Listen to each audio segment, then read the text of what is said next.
kush do tjetër. Jo, me konspiracionin ezoterike të përfundoj me këtë mendim që dëshiroj ta them. Për shembull dëgjoj që ka 2 qytete në Amerikë që janë nëntoksore, përgatiten me dërgu edhe në planeta tjera njerëz që këto le të shkatërrohet këtu, çka kanë këtu. Por kjo tash hyn në një teori të tillë që ne nuk e kem pa. Dhe shkenca nuk është fort dashamirëse asaj çka nuk e vërteton.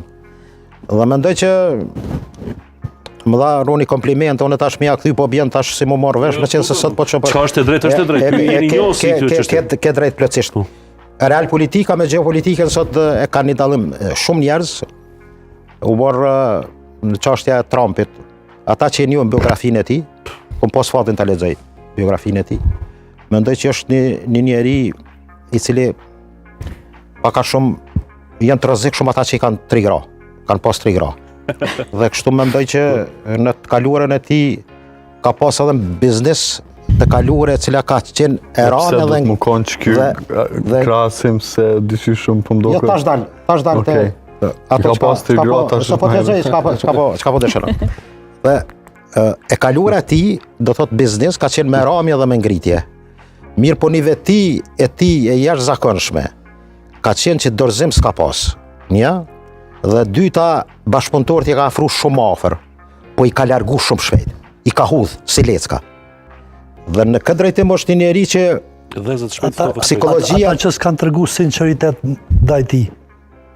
Jo, po mendoj për atë hajlloven, atë politikën, çka po du me përshtatë Roni, a ka njohuri. E kem rastin kur u bë marrëveshja në 2020 me delegacionin Kosovë-Serbi në zyrën ovale. Dhe e ka shpërnda Nix në Twitter në atë kohë, dhe thot arritëm një marrëveshje me një vend në lindjen e mesme për Kosovën. Po du pak me vërtetu të Roni që njohuritë e tina për shembull gjeografike kanë mungu. Është një president i shtetit më të fuqishëm botë. Ne nuk guxojmë thëm drejtën aja fjalia e tij që nuk dëshirojmë të luajmë bixhaz me luftën e tretë botërore, Zelenskit. Dhe mendoj, shifni shumë njerëz thonë e ka korrit Zelenskin. Unë mendoj hajde pak të bëhemi snoba, se na takon më bos snoba se jem të vegjël.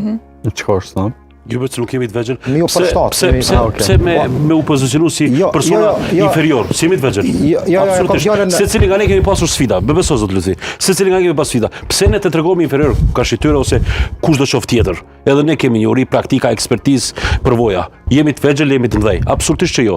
Ky është qëndrimi, unë thash një qëndrimi. A bëhet viral ajo, nuk më intereson kjo çështje. Thjesht njohuritë e tij tani për tani unë e shoh çastin. Sapo erdhi në pushtet, dua Grelandën, Grelanda është e ime. E kundërshtoj Danimarkën, do ta luftoj Danimarkën. Në anën tjetër Danimarka dihet historikisht që e ka atë territor. A kupton? Kjo është sikur të luash me zare. A kupton? E ka thënë Einsteini. Zarët në univers, zarët në tokë. Ky po luan me zare. Ron, asnjëherë shtetet e vogla s'kan pas suverenitet plot. As historikisht, as tash, pas nesër. Këtë do të besoj që do të pajtojmë. Po shas si teoria Nietzsche kjo, vullneti për pushtet, e kupton, mbijeton më i fortë. Jo, se ne kreaturat e botës, ndarjen ose sistemin e ri, në rand 3 botëror. Ne nuk jem ata që krijojnë këto kontura, jem të vegjël. Jo në kuptimin e asaj që s'kem njerëz për shembull në sport, në art, në shkencë. Ne jemi një ndër popujt e parë në planetin Tokë dhe jemi autokton. Këtë dish jeni. Antropologjia është lindja konsiderohet që është baba njerëzimit. Edhe 3 fet monoteiste ato kanë lind. Po nëse në rregull, ka ato diçka. Nuk po them, po nëse flasim për konturat ballkanike, pajtoj me ty plotësisht. Mirë po, mendoja ajo që është Amerika konceptin e ka 22 milion kilometra katror. Rusia i ka për mbi 17 milion. Është një nënta botës. Dhe me Grelandën, Kanadën, amerikanët e arrin ish bashkimin sovjetik në këtë kvadraturë. Dhe mendoj në këtë koncept i ryshi i Trumpit për shtetet fqinje është e çuditshme me evropian. Pse kin ndarje tillë dhe kit goditje tillë. Dhe mendoj që në këtë drejtim politika e tij pragmatiste një biznesmeni, unë ku mendu që do t'i sjell paqe botës.